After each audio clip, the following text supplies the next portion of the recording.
The Watership Down podcast is intended for listeners who are familiar with the plot. There will be spoilers. This episode is scripted by Newell Fisher and Erik Steps and is recorded, edited and narrated by Newell Fisher.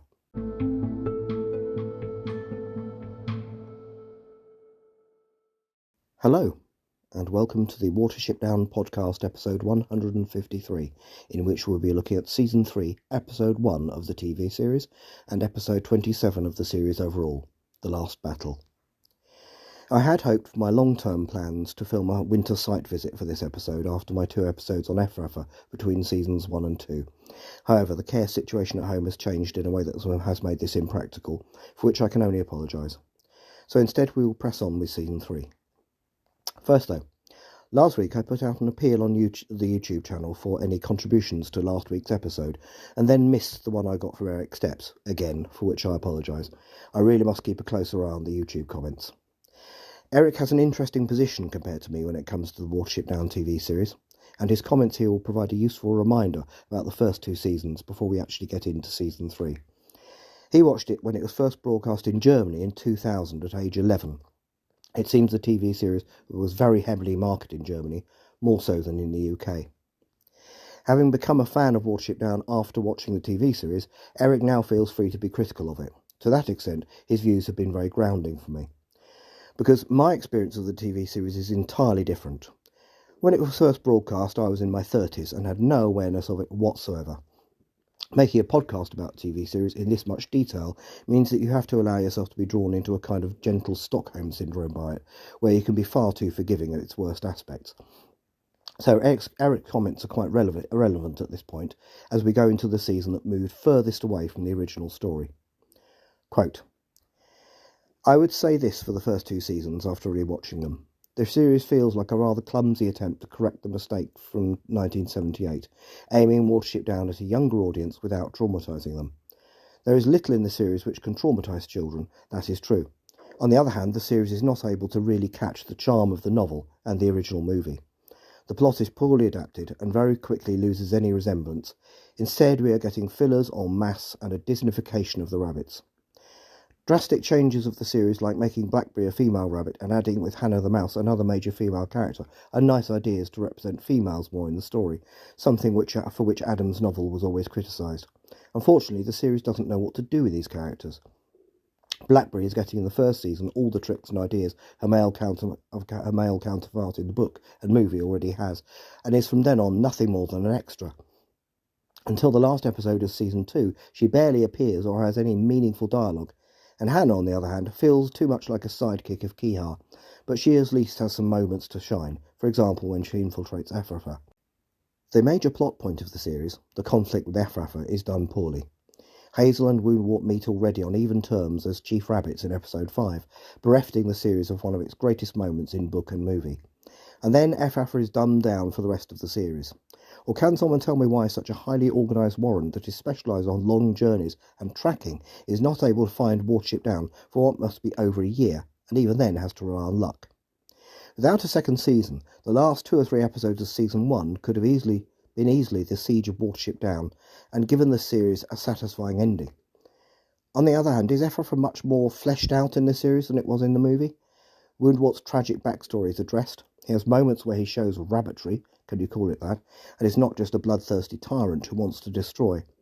With Vervain we have a perfect hateable character, for he is depicted as a bully who cherishes in downgrading and tyrannising the weak, but himself is running or shying away from any danger he is facing.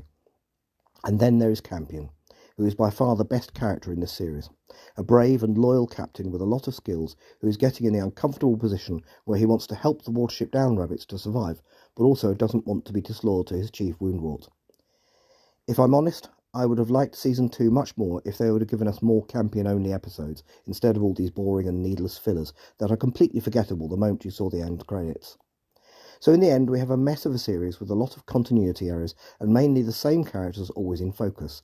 Basic rabbit behaviour that Adams so carefully put into his book is mostly ignored. Pipkin is a cub for over a year, even if we know that rabbits reach their full size in not even half a year. Same with the cubs of Hazel and Primrose, who will be cubs for the whole series. Instead, we see rabbits befriend birds, hedgehogs, bats, and even fight against Woundwort. We see rabbits that took a tour of the sea, or even celebrating something like Christmas, nothing for which I remembered and cherished the original novel and the movie. And in the end, it took not long for this series to be completely forgotten. When people talk of Watership Down, they still remember the traumatising movie from 1978, and reacting shocked when they hear that an almost Disney-like adaptation was aired at the end of the century. End quote. Thank you, Erik. Before we continue, I'm still showcasing Watership Down themed art on the same basis as before. The usual image is replaceable for an episode with your own art. Details in the notes. So then, let's look at the only fully portrayed example in the entire Watership Down storytelling universe of one Warren completely destroying another Warren. This is going to be a little awkward.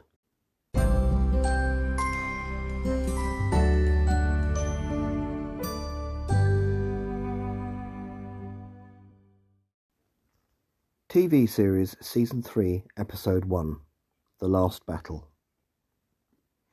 By sheer unhappy coincidence, the 27th episode of the Watership Down TV series was first broadcast in Canada on the 11th of September 2001. Yes, that 11th of September. It was written by Mary Crawford and Alan Templeton, and its slightly spoilerish German title was Campion Lives. There will be a link to the episode in the notes. The first episode of the third season begins with a recap from Fiverr, whose voice is accompanied by a montage of dramatic images from the first two seasons. What Fiverr says can be summed up as follows.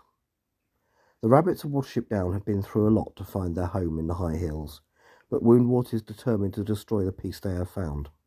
So now they have no choice but to fight for the future of Watership Down. At this point, the montage moves seamlessly into the main titles, which are very different to seasons 1 and 2.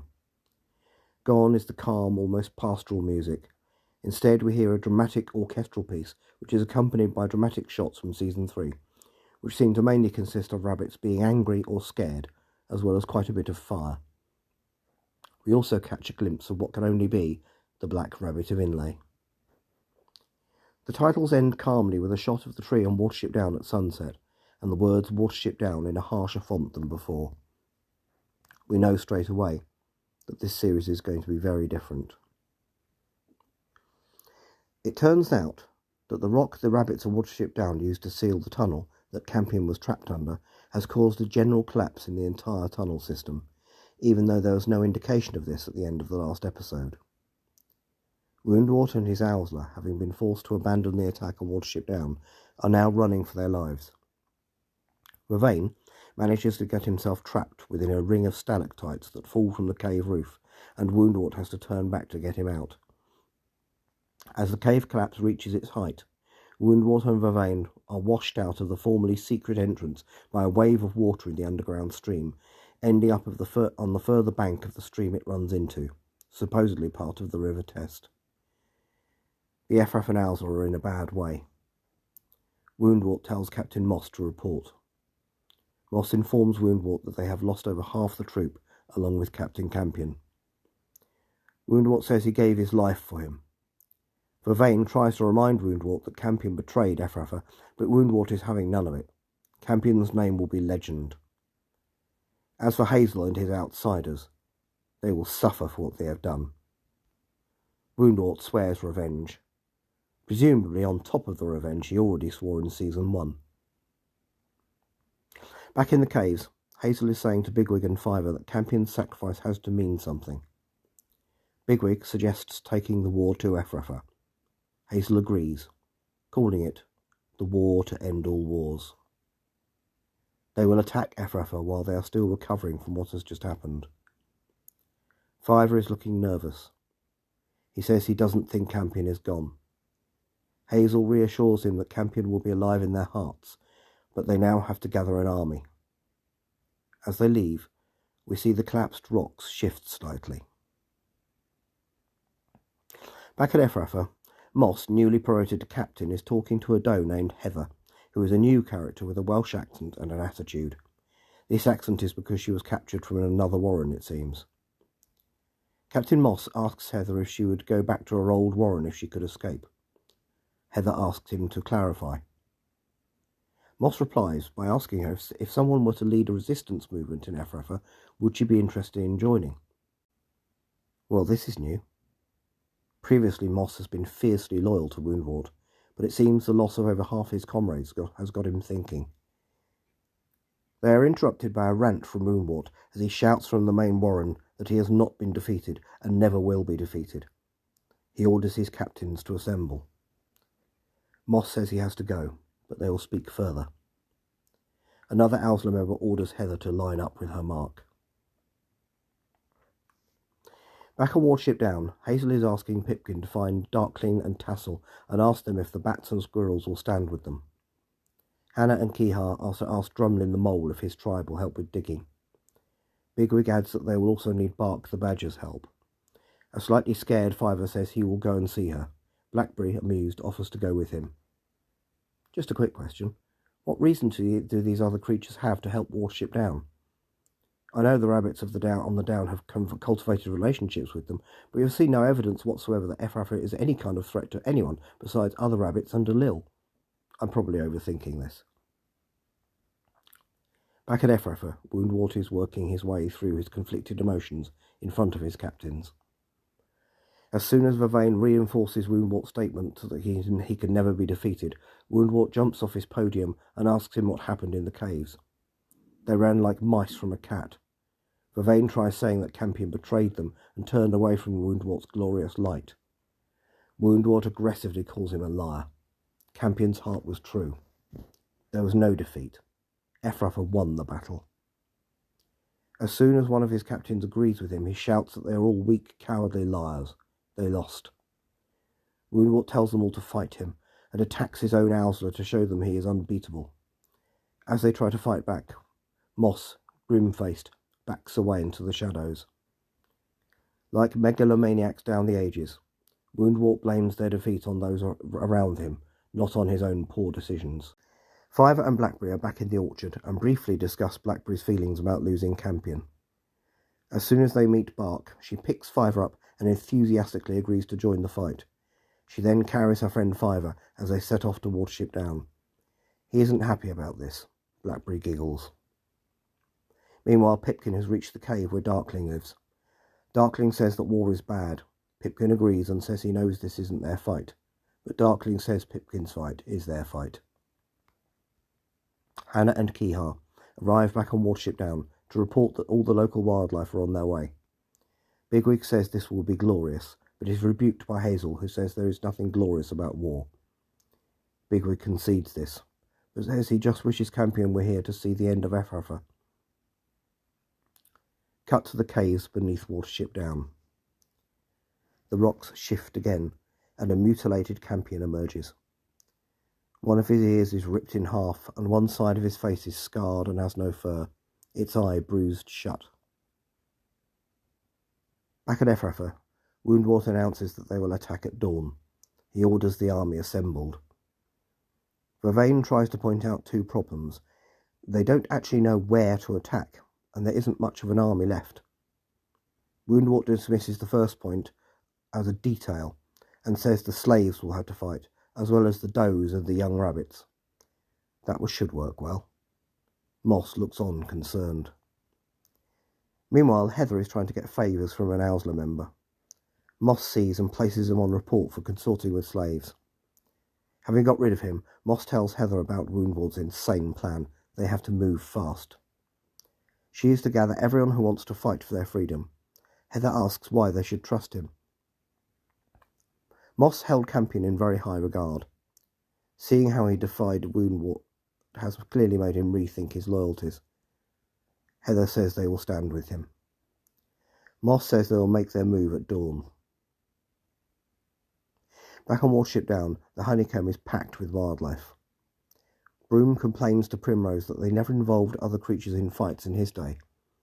Hazel, with Bigwig's assistance, calls the gathering to order. There follows a rousing speech from Hazel about standing together and how this last battle will bring peace for all time. There is rapturous cheering from those gathered. The injured Campion lies alone in the deep caves. A shadow moves over him and manifests as the Black Rabbit of Inlay. Campion says he is ready to go with him, but the Black Rabbit says his time has not yet come. He has a dark trail to follow before they meet for the last time. Campion says he doesn't understand. What does the Black Rabbit want him to do? The reply, as Campion collapses, is that he will know when the time comes. Campion deliriously asks Blackberry to wait for him. Bigwig is getting down to specifics, telling the gathering that they are all assigned to units and to obey orders, when Fiver suddenly has a vision and repeats Campion's previous words to Blackberry. He goes on, saying, "The long black trail leads through sorrow and night. Follow your heart and you'll come to the light." Blackberry asks what he meant by "Blackberry, wait for me," but he doesn't know. Bigwig finishes his orders by saying that they will gather by the stone bridge after sunset. Keehar will act as pathfinder. As the assembled creatures leave for the battle, Hannah, riding on Keehar's back, wonders if this really will be the last battle. A thunderstorm is approaching, possibly a reference to the flight to the test in the original novel. Captain Broom is unhappy about being left behind to look after the youngsters. He has a point. In just the last episode, he seemed to handle himself against the Afrafans well enough. The last of the army of Watership Down leave for the battle. As a thunderstorm approaches, Campion limps into the main warren on Watership Down to find it empty. He begins to despair, saying the world is empty and asking the Black Rabbit what he must do as he emerges above ground. Keehar flies over Efrafa, and Hannah notices how lightly guarded it is. Keehar says this will be easy, but Hannah warns against jinxing the attack. At the stone bridge, the army of Watership Down has gathered. Everyone is ordered to stay hidden until the bridge is clear. The bridge has to be taken as the blocking of the caves has made directly accessing the far bank impossible. 2 water rats, who seem to be enjoying themselves, are ordered to swim the river and distract the 2 Efrafan guards. They do this by using their tails to launch rocks at them. As soon as the guards are distracted, Hazel and Bigwig break cover and barge the 2 guards off the bridge and into the river. Keehar and Hannah now arrive to report how lightly guarded Efrafa is. Bigwig says they should attack straight away, but Hazel insists they must wait until the moment of maximum confusion, when the storm actually breaks overhead. Bigwig says Hazel has a right nasty mind. He's glad he's on their side. The army crosses the bridge and arrives at Efrafa. Underground, Woundwort is sleeping and having disturbing dreams with flashbacks to the loss of Campion underneath Watership Down. He cries out as he wakes up, then says to Vervain that Campion betrayed him. It is phrased as a rhetorical question. But, he adds, Campion then saved him, so he didn't hate Woundwort, he just hated what he had done to his people. Just as his warren is about to be attacked, Woundwort seems to be having an epiphany. He says that to establish an empire you need force, but to maintain it you need kindness. He asks the universe in general what has he done, and leaves the burrow, leaving a confused Vervain behind. Does he know what is coming? It's easy to become a better person suddenly when you know you're about to suffer the consequences of not being one. Or is this genuine? It is too late to find out. The storm breaks, and as torrential rain begins, the army of Watership Down begins storming Efrafa. Underground, Heather wakes up to the alarm being raised. Moss arrives and says this is their chance. Panicked rabbits are running everywhere in Efrafa. Whether they are Owsla going to fight or slaves trying to escape is unclear. And then Woundwort and Vervain arrive. Vervain asks what they should do. End this war is Woundwort's reply. Scared rabbits run past them crying freedom. Above ground, rabbits pour out of Efrafa. Some of them attack their attackers, but most are just running away. Hazel shouts to Primrose and Blackberry to lead them away. Immediately, an aggressive Efrafan confronts some escapees, but is knocked over by the 2 does. Hazel is confronted by a lop-eared brute who is promptly bombarded with rocks from the air by Hannah before being attacked by bats. Another Efrafan confronts an aggressive hawk-bitten dandelion, but is harried by birds before the 2 rabbits take him down and deal with him out of sight. Meanwhile, the moles and water rats are chewing at the roots of the twisted, overhanging tree of Efrafa. The escaping Moss and Heather are confronted by two Ephrafa and Owsla, but the arrival of Bark the Badger soon deals with them. Bark is seen running into Ephrafa. We do not see her again. Woundwort and Vervain arrive, presumably via a hidden exit by the tree of Ephrafa above. Woundwort looks about him in horror and cries out, "Stop this war!" But he has chosen precisely the worst moment to become a pacifist. A bolt of lightning strikes the tree of Ephrafa, setting it on fire.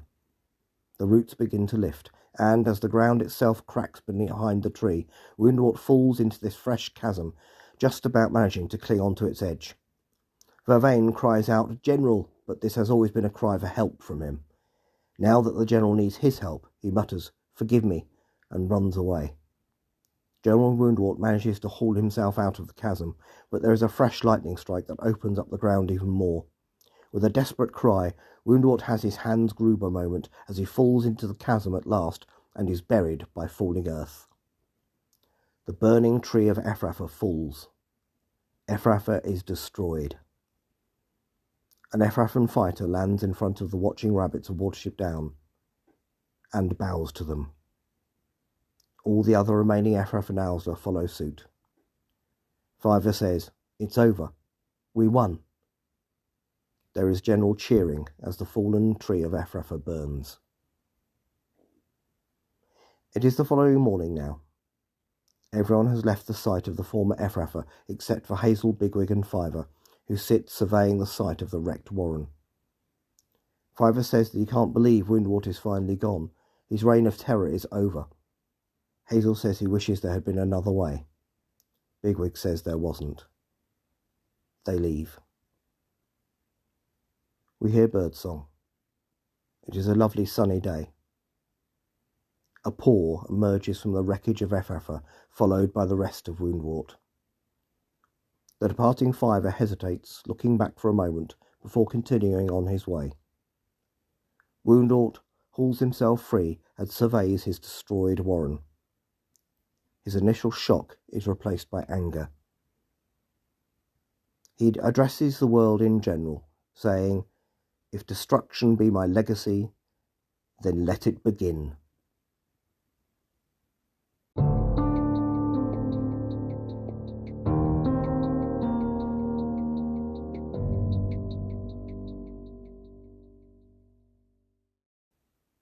Is it canon? Although this episode is very exciting, not to say satisfying, I must admit that I have a bit of a problem with it. So I'm sorry if I don't just bask in the warmth of Watership Down's complete victory over Ephrafa. The fact that it was first broadcast on 9/11, a quarter of a century ago, is just an unfortunate coincidence, obviously, but that unfortunate coincidence did make me look at it in a slightly different light. Let's recap. This is an episode in which one warren is destroyed during an attack by another warren. But the warren that is destroyed is Ephrafa, and the attacking warren, along with their wildlife coalition, is Watership Down. So that's okay then. And because this is an animation aimed at children, the attack is coded in a way that makes it look as if no one dies, at least no one we see die. Combatants are just roughed up a bit, Woundwort survives somehow, and all innocent Ephraphans apparently escape unharmed. So that's okay then. What's more, the actual events that ensure Ephrafa's destruction, the earlier unintentional wider collapse of the cave system under Watership Down, wiping out half the Ephrafa and Owsla, and the very convenient double lightning strike on the already sabotaged tree of Ephrafa during the battle, seem to imply some kind of divine intervention by Frith, or the Black Rabbit, in favour of the righteous warren on Watership Down. So that's okay then. Except that it isn't really, is it? In actual fact, an attack such as this would result in many deaths, including of non-combatants. In the frenzy of battle it would be unavoidable. But animations aimed at children always sanitise such things. Is it right that they do that? Or does it give a false impression of the reality of war? After all, propaganda designed to entice adults into fighting in wars usually emphasises the glory, not the danger and suffering. I'm also reminded very much of discussions I've seen over the years as to what it takes for good people to do bad things. One answer to that question is genuinely feeling that you have no alternative, even if actually you do. It's just that such alternatives can be difficult to see in the face of anger and are a lot less glorious for those who seek glory. In fact, they are the kind of solutions that the Hazel of the novel would tend to prefer. I really like storytelling universes that directly address just how easy it is to end up on the wrong side, such as the Star Wars and Lord of the Rings universes, but definitely not such as episode 27 of the Watership Down TV series, despite Hazel's expression of regret right at the end. Because they have real sober lessons to teach us all. And as someone who has managed to take the wrong side myself in world events in the past, I think this is a very important subject for all of us to take on board. But hey, this is just an animation aimed at children, right? It's not as if fiction aimed at children is ever intended to teach them ethical values, is it? And thank goodness, none of what I said above has any relevance whatsoever to anything happening in the world at the start of February in the year 2024. Sorry to end this one on a down note, but although this is not a political podcast, no, honestly, the material that inspired it definitely is at times, even if it is not a direct allegory according to its author. Oh, and before I forget, not canon. Because in Richard Adams' version of events, Ephrata survived and became a better place to live in. I guess that's the version of events you're more likely to get when it's written by someone who has actually lived through and served in the largest war in human history.